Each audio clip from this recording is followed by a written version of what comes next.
This morning we're going to show you pictures that have never been seen before on British television. Just take a look at this.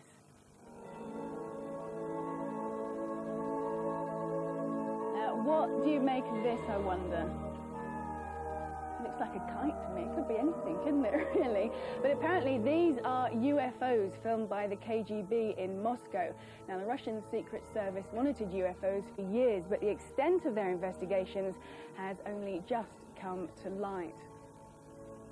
Now, these pictures have come to light thanks to our next guest, who's sitting with us on the sofa. We'll introduce him in a minute once you've seen the very end of those pictures, because this is the first time they've been seen. There we go. Right, George Knapp, who's an American TV presenter. He works for CBS, and more importantly, in his spare time, is a UFO expert, aren't you, George? Morning to you. Good morning. You're both quite fragrant this morning, by the way. Oh, we thank you very much. We try to be. I'm glad it's wafting. Yes, we are. Glad it's wafting in your direction. Now, what's so important or special about the pictures we've just seen? Well, they were kept in vaults of the KGB for more than 25 years. Many of them were classified and had never been released. The significance of them really is that the Russian government had great interest behind the scenes in UFOs. At the same time, it had been telling its own public that there's nothing to it. They were conducting secret studies since the days of Stalin. That video was shot over Latvia in 1968. It's similar in shape, at least, to some UFOs that have been seen over Arizona just in the past couple of months or so. Yeah. This was seen in the Urals in 1976. This was seen north of Moscow, a series of 8 photographs. You'll notice the object sort of looks like a disc in the air, and then later photos, as it gets closer to the ground, it's sort of a blob changing shapes, which is what a lot of people say UFOs are capable of doing. Yeah, they're quite amazing, aren't they? But there are cynics amongst us. Well, there should be, and because 95% of what I've seen in the area of ufology is complete nonsense. People making up stories about space aliens are here to steal our frogs or things of that sort. But that other 5% is where the key is, because it's not easily explained away. Why were the Russians in particular monitoring UFOs then? What we were able to find is that the Russians were interested for very practical reasons. They know UFOs could do things that our planes cannot do. You can see them on radar but not visually, see them visually but not on radar. They can split apart, they can meld together, zoom away at incredible speeds. They felt if they could master the secrets of UFOs, they could gain an edge on the West in technology, stealth technology. Now, if the KGB and if you say the American Defense Department and if all these people are taking the existence of UFOs seriously, where is the concrete evidence that they actually exist? Well, I think apart from these pictures we're seeing. I think the evidence is in the files, the classified documents. That's most impressive to me. These are not stories of some people who think they've been to Venus or something. This is the governments of the world saying they're real and they have definite national security implications. One of the things we saw in Russia was a series of UFOs over an ICBM base. Dancing around, performing incredible maneuvers, and just before they left, after a period of 4 hours, the launch control panel at this base lit up. Something or someone entered the correct launch codes, the missiles were ready to go, then boom, the UFOs left, things went back to normal. The same thing has happened in the United States. Yeah, well, we could talk about it all morning, couldn't we? And of course, we'll be back to you in a minute. You've been monitoring UFOs. Now, this film that you're going to see just now was taken from the Space Shuttle Discovery in December last year. As you can see, it shows a large bright object moving over the surface of the Earth, surrounded by what appear to be tiny explosions. There they are. They just popped up there, another one there. Right, I'm joined now in our lead studio by Graham Birdsall, who's obviously very interested in those pictures because he's the editor of UFO magazine. Now, Graham, what did NASA say about all this? Well, NASA insists that all of these objects in the film, and there are over 60 anomalous objects flying in the Earth's atmosphere, are nothing more than ice crystals. Well, ice crystals simply do not perform maneuvers like this. The flashes, incidentally, are just ordinary lightning storms below on the Earth's surface. See, a lot of us would agree with NASA, wouldn't they? When we would just say, well, yeah, they look like that to me. They look like just crystals or... But there was similar footage that we'll be showing at Imperial College over this weekend in a 50th anniversary celebration of UFOs, and George is obviously one of the speakers that we've invited along because of his serious journalistic background. We're looking at credible statements about incredible things, and one of the most incredible statements, I believe, concerning footage like that and footage shot in 1991 by another space shuttle, Discovery, came from Dr. Jack Kasher, who's a professor of astronomy and physics at Nebraska University he's conducted 5 scientific theories and studies to basically disprove NASA's statement that these were nothing more than ice crystals. He is saying that these were intelligently directed craft maneuvering and accelerating above the Earth's atmosphere. Okay, George, you want to say anything? Well, I agree with Dr. Kasher. I mean, I've seen his analysis, and NASA tried to explain this away again as ice crystals, and they simply don't react that way. You see a flash at the bottom of the space shuttle in that later video, and these things go in different directions, not as if all going in one direction. But Graham, if everyone is accepting that these things are real, why is this whole UFO extraterrestrial thing so covert? Why are we still talking about it as though maybe they don't really exist? Well, I think George was quite correct to say that about 95% of the reports that do come in, some to be fair, honestly made, are misidentifications. But there are a few people who do rubbish the subject, who do make it out as though it's all foolish nonsense. But what we have to concentrate on is that small residue of reports where credible people with professional backgrounds are commenting about these extraordinary things and take it one step further. That's why the setting for the 50th anniversary of UFOs is at Imperial College in London over this weekend, in the heartland of the scientific community, where people with that background can come along and have a look for themselves. Okay, I'm sure you'll be there all weekend for one. Thanks for joining us this morning, Graham. And George, just one final question before you go. See, what I want to know is we can see all this footage, we've been going on for years seeing it. Where are these little people that are supposed to come out of there, these little green people? Well, a lot of people say they see them. Not all around of the corridors in here. I think they were in the green room. Yes. Little green people. Yeah. One directing the show today. The senior director he is. Or a Martian, one of the George, two. you're going to be back after 8 o'clock this morning and with some different footage there. So if you've got anything to add to this discussion debate, any sightings, give us a ring this morning and let us know. We'll put you on air. But thank you very much for the moment, George. Now, thank you very much indeed. It's just, nearly 7:20. Good morning.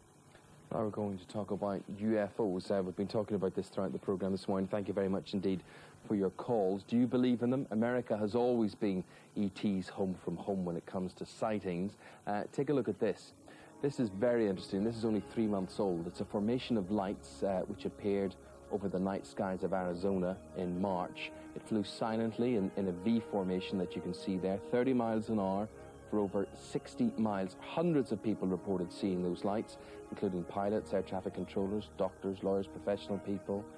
What does it all mean? Well, here observing that with me is UFO expert George Knapp, who also presents TV programs on this very theme in America. George, what do you make of those pictures? Really quite spectacular. It's very dramatic because not only did thousands of people see it, several dozen people videotaped it. It's not exactly a mirage. They estimated through computer analysis that object was 6,000 feet long. Now, I know what goes on in America. We don't have a plane that's more than a mile long. Perhaps you do. No, absolutely not. So it hasn't been proved, but it hasn't been disproved yet. No, it's going to be a mystery, like most UFO stories end up being. 95% of UFOs are generally considered misidentifications of terrestrial objects. I don't know anything that fits that description, however. But for something to stay visible for that amount of time, surely there was time for somebody to try and make contact in some way or other. Well, my understanding is the reports that Luke Air Force Base did scramble some jets, but they didn't quite exactly know what to do with this object. I mean, it's more than a mile long. There were actually 3 other objects that were seen during the same time period. Thousands of people were calling around to report this to authorities, but the official word from our Air Force is UFOs don't exist, we don't study them, so therefore we're not interested. Well, you see, that's it. Now, me, like lots and lots of other people, been very gripped by this series on television, The X-Files, which has gripped the public imagination, it has to be said. And synonymous with The X-Files is the term cover-up. Well, I think there is one, not only in the United States, but to an extent here in Britain, and certainly in Russia, where I've had an opportunity to visit twice in the past few years. This is video that was kept, another giant triangular shape. This was shot in 1968. This was kept in the KGB files, classified for more than 25 years. The Russians, like the American government, have conducted secret UFO studies dating back to the 1940s. And while they tell the public one thing, that they're not interested, that UFOs are nothing to worry about, you can tell from the government's own documents, both there and the United States, that they take it much more seriously in private. Now, also, we hear about this Area 51. Tell me about Area 51 in the States. Area 51 is sort of how I got started in the UFO field. It's a secret base. These are photos of objects that have been shot over Area 51. The story has floated around for more than 20 years that we have alien craft out there. This is the most top secret base in the world, where all sorts of top secret black projects, the U-2, the SR-71, the stealth fighter and stealth bomber have been developed, and more than 24 people I've interviewed say we also have flying saucers out there. And the theory goes, does it not, that the Roswell incident, the famous Roswell incident, where aliens were supposed to have crash-landed in an aircraft, their technology was taken to somewhere like Area 51 and perhaps developed by the American military. They call it back engineering, meaning taking this equipment apart to figure out how it works, which strongly suggests, if that's what's going on, that we didn't build it, that it came from somewhere else. But that's exactly what the witnesses say that they've been doing out there for a number of years. Roswell's in Arizona, isn't it? Roswell's in New Mexico. New Mexico. Do you know, I just came across this in a book the other day. Yeah. A very famous person born in Roswell, movie star. No idea. Do you know? I've heard it before, but Demi Moore. Yeah. Oh, really? Demi Moore, yeah, I was just flicking through. Yeah, Demi Moore. Arizona's a strange place, isn't it? Oh, no, it's New Mexico, you said, did you? New Mexico, they're all strange. Not as strange as where I'm from, Las Vegas, however. Oh, that's even stranger. We're gonna go south of the border, down Mexico way now, because apparently, when there are eclipses of the sun, there are particular reported sightings of UFO activity. These objects were shot about 5 years ago during an eclipse of the sun. Thousands of people are outdoors looking up, and this is what they see. Now, this is not a weather balloon. This is not a seagull. This is not swamp gas. That is a definite craft, a metallic kind of a craft. It's some of the best UFO footage ever shot. Since that first sighting there during that eclipse, it's continued almost unabated. Thousands and thousands of people, hundreds of separate videos have spotted these same objects, not only during the eclipse, but later during a gigantic Independence Day celebration in Mexico, again, where everyone was outdoors. Well, funny, yeah, we've got footage of the Independence Day as well. I mean, Independence Day to most of us means a big movie, but here, this is Mexico's Independence Day. And these are the traditional parades and things that happen. And you also have considerable aerial activity, and you'll see an object that appears to dart between these airplanes. We see it there, that silver shining object. They're center of screen right now. Yeah. And what is it? I mean, I'm told that this video in another clip, I don't think we have it here, that a couple of these planes veer off and attempt to chase this object, whatever it is. Yeah. Now, is that what you're talking about, or is this this is at Mexico Airport? I think this is, because there've also been problems reported of UFOs interfering with passenger jets at the airport. I mean, there you can see. Look at that. Look. Same sort of thing again. Whatever. And you know, our governments tell us this is nothing to be worried about. We can't verify it. Well, clearly that has security implications. At least the security of those passengers was involved. Right. Now, all of this leads to the all-important question. David Bass, a chap called David. David, thanks for your call. From Kingston, has phoned in this morning in London, and he's basically saying the question that we want to ask when people discuss UFOs is, where do UFOs come from? Is there life on other planets? Because we always seem more interested in the UFOs themselves and not the planets that they come from. Well, I think the assumption has been for the past 40 years or so that they are extraterrestrial. However, I think that was probably a fairly mundane explanation, that if, in fact, these objects can manipulate space and time, as physicists have told us, based on witness reports, they could be from anywhere. They could be from everywhere. They could be from a parallel universe, an alternate dimension. They could be time travelers. They could be us from the future. It's as one scientist, Dr. Jacques Vallée, has said. He said he'd be disappointed if they're only extraterrestrials, although that's a fairly exotic explanation in itself. And they're not hostile. They're friendly, generally. Well, clearly their technology has demonstrated a mastery over anything that we have, and if they wanted to demonstrate hostility, they certainly could have, but they haven't done that. And the reason we're talking about all this today, George, and the reason that you're over in this country, there's a conference going on. A conference this weekend, Saturday and Sunday, at Imperial College. It's organized by UFO Magazine. Graham Birdsall has an excellent publication there. I also came over because I heard Fiona was having a dress sale. I thought it was you wouldn't be interested, I thought it was a British celebrity, and I thought it was you. None of them would fit you, George, believe me. I can't give them away. It's an excellent gathering this weekend, so certainly the public is invited. Okay. Well, you enjoy yourself. Thanks very much. Great meeting you. Thank you very much. You'll know the man we're going to be talking about next. Children, he said, don't go in and start a lot of rumors. Nothing's happening. I was getting real upset.